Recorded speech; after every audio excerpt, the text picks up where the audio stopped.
नमस्कार शेतकरी बांधवांनो, अहिल्यादेवी होळकर शेतकरी कर्जमुक्ती योजना 2026 च्या संदर्भातली एक अत्यंत महत्त्वाची माहिती समोर आलेली आहे।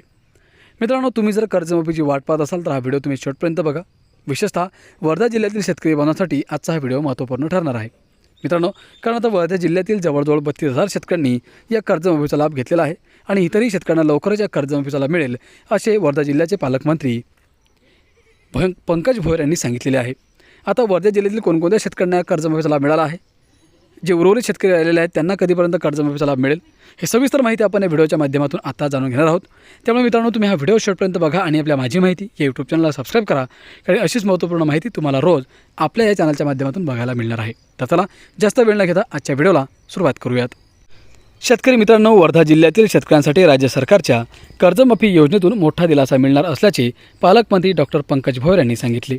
पोलीस मुख्यालयाच्या प्रांगणात पार पडलेल्या स्वातंत्र्य दिनाच्या मुख्य सोहळ्यात ध्वजारोहणानंतर ते बोलत होते।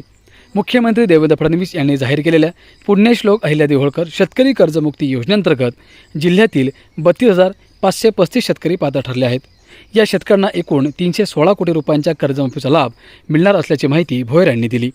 यापैकी पहिल्या टप्प्यात 10,635 शेतकऱ्यांच्या खात्यात 107 कोटी रुपये जमा करण्यात आल्याचे त्यांनी सांगितले। मित्रांनो, वर्धा जिल्ह्यात मोठ्या विकास कामांना गती मिळाली आहे, कारण जिल्ह्यात विविध क्षेत्रांमध्ये पायाभूत सुविधांच्या कामांना वेग देण्यात येत असल्याचे पालकमंत्र्यांनी सांगितले। पुलगाव येथे वर्धा नदीवर आणि आजनसरा येथे यवतमाळ वर्धा जिल्ह्याच्या सीमेवर प्रत्येकी 40 कोटी रुपये खर्चून मोठ्या पुलांचे बांधकाम सुरू आहे। आंजी येथे 26 कोटी रुपये खर्चून ग्रामीण रुग्णालय, तर सेलू येथे 47 कोटी रुपये खर्चून न्यायालयीन इमारतीचे बांधकाम करण्यात येत आहे। याशिवाय पोलीस दलाच्या आधुनिकीकरणासाठी जिल्हा नियोजन समितीच्या माध्यमातून 5,71,00,000 रुपयांची तरतूद करण्यात आल्याचे भोयर यांनी सांगितले। 24,000 घरकुलांना मंजुरी देखील देण्यात आलेली आहे आणि 10,000 घरे पूर्ण देखील झाल्याचे समोर आले आहे। प्रधानमंत्री आवास योजनेसह विविध योजनांमधून वर्धा जिल्ह्यासाठी 24,000 घरकुलांना मंजुरी देण्यात आली आहे। त्यापैकी 10,000हून अधिक घरांचे बांधकाम पूर्ण झाल्याची माहिती देण्यात आली।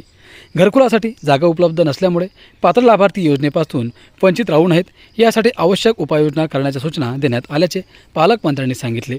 शासकीय जागा उपलब्ध करून देण्यासोबतच गरज भासल्यास जागा खरेदीसाठी अनुदान देण्याची तरतूद करण्याचे निर्देश देण्यात आले आहेत।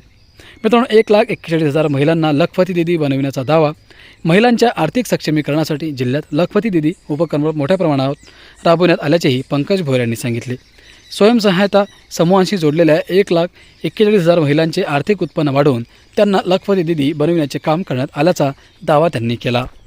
स्वातंत्र्य दिनाच्या कार्यक्रमात पालकमंत्र्यांनी देशाच्या स्वातंत्र्यासाठी योगदान देणाऱ्या स्वातंत्र्यसैनिक आणि देशभक्तांना अभिवादन केले। स्वातंत्र्यानंतर देशाला विकासाच्या मार्गावर नेणे हे मोठे आवाहन होते, मात्र देशासोबत महाराष्ट्रातही वेगाने प्रगती करत असल्याचे त्यांनी नमूद केले। या कार्यक्रमाला जिल्हाधिकारी वान्मय सी, मुख्य कार्यकारी अधिकारी पराग सोमन, जिल्हा पोलीस अधीक्षक सौरव कुमार अग्रवाल यांच्यासह प्रशासनातील वरिष्ठ अधिकारी उपस्थित होते।